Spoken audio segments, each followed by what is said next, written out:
Bonjour tout le monde, bienvenue à cette deuxième vidéo du journal d'une malade mentale. Aujourd'hui, j'ai envie de vous parler des choses qui me font du bien, des choses qui m'aident au quotidien. Parce que vous savez peut-être, vu que je vis de l'anxiété, puis j'ai un trouble de personnalité limite, ben, ça affecte différentes sphères de ma vie. Ça emmène différentes difficultés aussi, qui sont pas toujours faciles à gérer. Donc, c'est ça, il y a certaines petites choses que je fais au quotidien qui m'aident. Bien entendu, c'est certain que pour ma part, j'ai une médication qui m'aide aussi au quotidien. Je me suis aperçue avec le temps que j'avais besoin de cette médication-là. Que pour bien fonctionner, puis que pour mes démarches afin de guérir, si je peux dire, marche, mais j'ai besoin de ce petit coup de main-là de la vie. Et c'est bien correct comme ça. Des fois, c'est pas facile à accepter qu'on a besoin d'une médication, mais si vous en avez besoin, vous en avez besoin. C'est tout. Il n'y a pas à avoir honte de ça. C'est comme quelqu'un de diabétique qui a besoin d'insuline. C'est la même chose. Donc, c'est là pour vous aider. Profitez-en. Parce que c'est sûr qu'on peut démarrer une thérapie ou un traitement pour différents problèmes sans médication, mais si vous avez besoin de médication, ça va être beaucoup plus difficile. La médication est là pour vous donner un coup de main. Mais sans la médication, il y a autre chose qui m'aide au quotidien que tout le monde peut faire. Que ce soit que même si vous n'avez pas de problème en particulier, ça peut aider tout le monde au quotidien. Donc, la première chose qui m'aide beaucoup, c'est d'avoir une routine, un horaire. Le simple fait de planifier les choses à certains moments de la semaine, avec une certaine stabilité, ça aide à diminuer l'anxiété. Simplement par le fait que on n'a pas à craindre de manquer de temps. On sait que ça va être fait, puis dans telle période, tel temps, puis on sait qu'on respecte l'échéance. Donc, moi, c'est planifier beaucoup d'avance. L'importance de la routine, c'est aussi le fait que, bon, mais ça, c'est à telle heure, telle heure, telle heure, telle heure. Il n'y a pas d'imprévu. Du moins, on limite les imprévus. On limite l'inconnu afin de diminuer l'anxiété. Aussi, au niveau de la planification, ça peut être n'importe quoi. Moi, je planifie mes temps d'études, je planifie mes devoirs, je planifie mes cours, je planifie mon alimentation, ce que je vais manger. La planification alimentaire, pour moi, ça m'aide parce que sinon, je saurais jamais quoi manger. Puis là, j'ai oublié de sortir de la viande, donc je peux pas manger ça en soir. Bon, ça évite beaucoup de problèmes. C'est ça. Au niveau de c'est ça, il y a la planification. Ça peut être vraiment n'importe quoi, là, la planification. Il y a aussi la planification d'activité physique. Ça peut être grandement aidant pour aider à garder un objectif pour bouger quotidiennement. Ça peut aider à garder un peu le dessus. Donc, c'est planifié, on fait, c'est fini là. On n'a pas d'excuses parce que c'est déjà planifié. Aussi, donc en parlant j'ai parlé d'activité physique, je vais poursuivre avec le sport. Le sport est une chose qui aide beaucoup, tant au niveau de santé mentale que n'importe qui. C'est prouvé. Donc, bouger quotidiennement, ça aide beaucoup. Euh, Bouger 3 fois par semaine, selon ma psychiatre, ça remplace pratiquement un médicament. C'est majeur l'impact que bouger a sur notre vie et notre santé. Donc, au niveau du sport, je suis pas quelqu'un de très sportif. Je fais pas beaucoup d'activités physiques. J'ai jamais été attirée par ça. J'ai pas vraiment non plus de aptitude. Euh, non, j'ai absolument aucun talent en sport. Mais j'ai quand même réussi à trouver à quelque part quelque chose qui m'intéressait, que j'aimais, que j'ai du plaisir à faire pour m'aider, mais sans souffrir, parce que je trouve ça plate.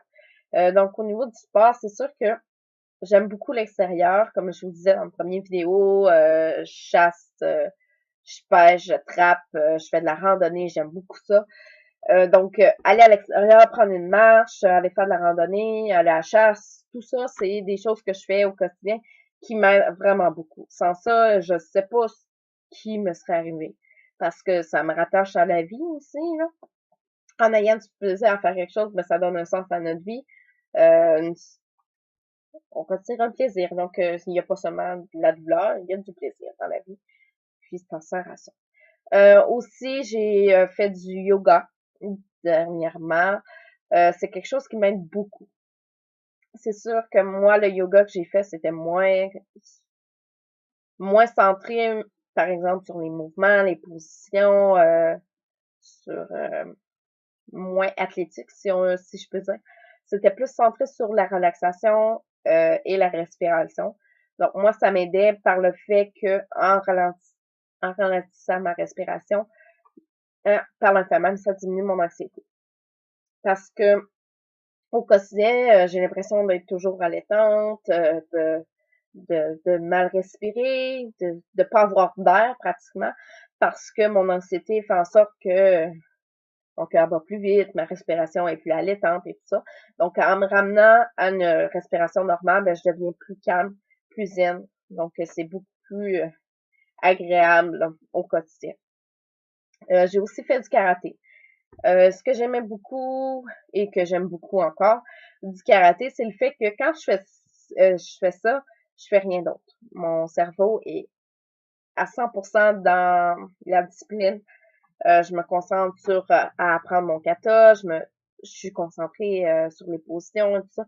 Donc, je suis très consciente de ce que je fais. Je suis à 100% présente dans le présent. Ce qui est une chose assez rare. J'ai vraiment de la difficulté à être dans la vie présent, être dans le moment présent. Même si je fais une activité super le fun, je vais toujours être un peu soit dans le passé, un peu dans le futur. Mon cerveau s'éparpille au lieu d'être complètement au moment présent puis me focusser là-dessus.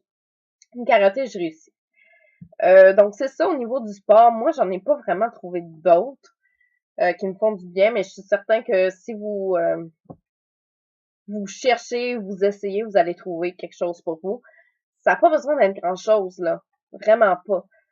Mais c'est pas tant l'effort physique qui compte, mais c'est l'effet qui en ressort chez vous. Si vous avez du plaisir, c'est ça qui compte. Euh, Aussi, une autre chose que je déteste, le contrôle de l'alimentation. Bon, pas que je déteste, mais j'ai beaucoup de difficultés à contrôler mon alimentation pour avoir une alimentation saine. Parce que c'est simple. Quand je vais pas bien physiquement, mentalement, ou je vais pas bien, là, ben, j'ai tendance à manger. Puis je mangerai pas des carottes, je mangerai pas des brocolis, je vais me gaver de chocolat, de chips, de ce que vous voulez. Tout ce qui est pas bon pour moi. Ça me fait en sorte que j'ai beaucoup engraissé dans les dernières années aussi.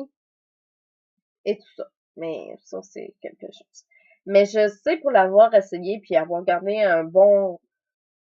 une bonne alimentation pendant un certain temps, à quel point ça peut aider.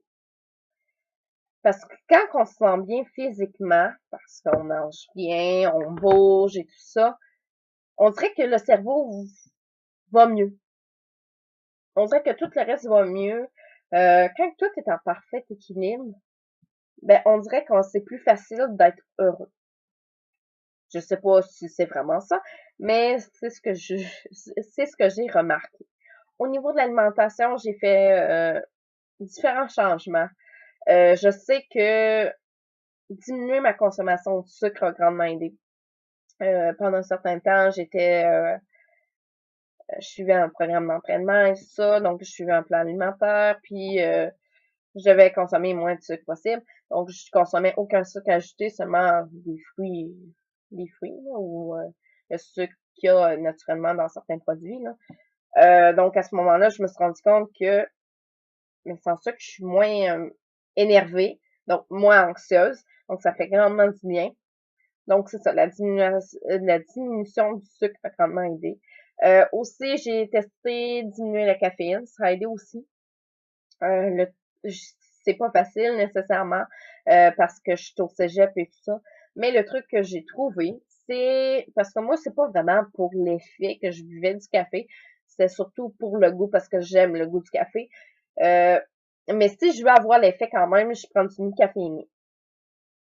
En fait, c'est la même chose que du café ordinaire, c'est juste que tu as moins de caféine par tasse. Donc, ça excite moins le cerveau, le corps, etc. Aussi, si je veux pas, tout simplement pas d'effet, je prends du décaféiné. Surtout le soir, là, quand j'ai envie de boire un café. Parce que si je bois un café passé 3 heures, oubliez le projet, je dors pas. Donc ça, c'est une chose à changer aussi. Mais moi, je prenais pas de café après en soirée parce que je savais que je dormirais pas. Là, mais pour certaines personnes, ça peut être une alternative. Donc c'est ça au niveau de la caféine. Au niveau de l'alimentation, je crois que boire beaucoup d'eau aussi. Mais c'est comme le reste, je vous disais, quand notre corps est bien, ben, notre cerveau est mieux. Donc, c'est tous ces petits trucs-là que vous savez sûrement déjà qui peuvent aider. Aussi, ce qui m'aide, c'est de me donner des objectifs. Des objectifs au quotidien, etc. Ça donne un but à ma vie, puis ça m'aide grandement. Parce que je suis toujours quelqu'un qui se demande qu'est-ce que je fais sur Terre, pourquoi je suis là, qui que je suis, moi. Donc, en me donnant des objectifs, ben, ça me permet de voir ce que j'accomplis, puis ça me permet d'être heureuse aussi. Parce que quand on a des objectifs ou des choses à accomplir, quand on voit on progresse, on est content. On a un but à atteindre dans la vie. Donc, c'est ça, c'est une source de plaisir pour moi aussi d'avoir des objectifs. Je planifie, j'ai des objectifs mensuels souvent, puis des objectifs hebdomadaires ou quotidiennes. Mais vous pouvez fonctionner comme vous voulez. L'important, c'est que vous ayez un objectif à atteindre que vous savez que vous allez être capable d'atteindre. Tu sais, si vous voulez, si votre rêve, par exemple, c'est de voyager, ben, vous pouvez vous donner des objectifs mensuels, hebdomadaires, pour être capable de vous faire le voyage que vous voulez faire depuis X années. C'est dans ce sens-là que je fonctionne. C'est beaucoup dans le sens de accomplir ce que je veux, réussir ce que j'ai toujours voulu faire. Donc, c'est ça. Aussi, une chose que j'ai fait, c'est surtout au niveau du sommeil, étant donné que je fais l'insomnie à cause de l'anxiété principalement. Les tisanes de lavande et de camomille ont grandement aidé avant de me coucher. Sinon, l'huile essentielle de lavande fonctionne aussi bien. Mais une chose qui a grandement aidé aussi, c'est de la méditation avant de me coucher. Je vous dis pas de faire 1 heure de méditation avant de vous coucher. 10 à 20 minutes, c'est suffisant dans mon cas. Donc, c'est ça, la méditation m'aide comme le yoga à retrouver une respiration normale, donc être plus calme, et par la suite de mieux dormir. Aussi, ce que j'ai commencé à faire, c'est me coucher 1 heure plus tôt que d'habitude. Puis, comme j'aime lire, je lis 1 heure avant de me coucher. Donc, dans ce temps-là, je suis pas sur mon cellulaire. D'ailleurs, les cellulaires, c'est prouvé que c'est plus difficile de s'endormir quand on joue après, là, avant de se coucher. Donc, c'est ça. Je lis 1 heure avant de me coucher. Donc, quand je me couche, par exemple, moi, je me couche à 10 heures. À 9 heures, je monte me coucher. Je lis jusqu'à 10 heures. À 10 heures, je pousse mon lit. Et je dors. Habituellement, je dors mieux en faisant ça parce que veux pas, mon cerveau pense pas à mes 1001 problèmes, à les 1001 choses que j'ai à faire le lendemain. Je me suis divertie, j'ai changé mes idées en lisant, donc à ce moment-là, c'est beaucoup plus facile de m'endormir. Mais un point vraiment important qui est pour qu'on se sente bien, puis qui aide beaucoup au quotidien, c'est de faire des choses qu'on aime, se faire plaisir. Puis prendre soin de soi. Je sais que c'est pas évident, je suis la première à savoir que faut prendre soin de soi, faut se faire plaisir, mais je suis la dernière à le faire. Je me sens coupable quand que je prends du temps pour moi ou quand je me fais plaisir. J'ai pas l'impression que je le mérite ou je sais pas. Mais si vous prenez le temps dans une journée, une fois par semaine, une fois par mois de vous faire plaisir, ça peut changer votre vision de la vie. Parce que oui, dans la vie, on a beaucoup de tâches, beaucoup d'obligations, mais ça nous tente pas vraiment, pas nécessairement de les faire. Puis on retire pas nécessairement du plaisir non plus. Mais si on fait uniquement des choses qui retirent pas de plaisir, pour lequel on n'a aucun fun à faire, vous risquez de trouver la vie plate. Mais plate, là. La vie est pas une corvée. Vous n'avez pas à toujours subir des choses négatives, des choses non plaisantes. Faire du ménage, personnellement, c'est pas ce qui me retire le plus de plaisir. Pour d'autres, peut-être. Mais pour moi, ça ne l'est vraiment pas. Puis si je passe mes journées, mes semaines à faire seulement des choses que j'aime pas, ben, je trouve que ma vie est de la merde. Donc, c'est pour ça que je vous dis que c'est important de se faire plaisir. Si vous avez le goût d'écouter un film, écoutez-le. Ça attendra plus tard. Tu sais, je sais que les obligations sont là pour une raison, puis c'est des obligations, mais il y a moyen d'aller chercher un petit 30 minutes par jour ou par semaine ou une journée par mois de se faire plaisir pour être bien avec soi. Si ça vous tente, si vous avez du plaisir à aller au cinéma, ben allez au cinéma un soir. Prenez ce temps-là pour vous parce que prendre le temps pour soi, se faire plaisir, prendre soin de soi, ça permet de mieux fonctionner par la suite. Si vous êtes épuisé, vous êtes à bout, vous serez plus capable de fonctionner, vous serez plus capable de donner pour les autres, vous serez plus capable de prendre soin des autres, vous allez être moins fonctionnel au travail. Donc, faites-vous plaisir. Sinon, ça va être beaucoup plus difficile de donner du rendement. Pour l'avoir vécu, je vous jure que c'est vrai. Donc, se faire plaisir, ça peut être vraiment niaiseux, là. Moi, là, pour me faire plaisir, ce que je fais souvent, là, c'est vraiment niaiseux. Ben, le soir, quand j'arrive, là, je me mets tout simplement en pyjama avec des bas, les bas doux, là. Donc, moi, ça me calme, ça me fait du bien. C'est vraiment banal comme geste, mais c'est des petites choses qui font que je suis heureuse en vie.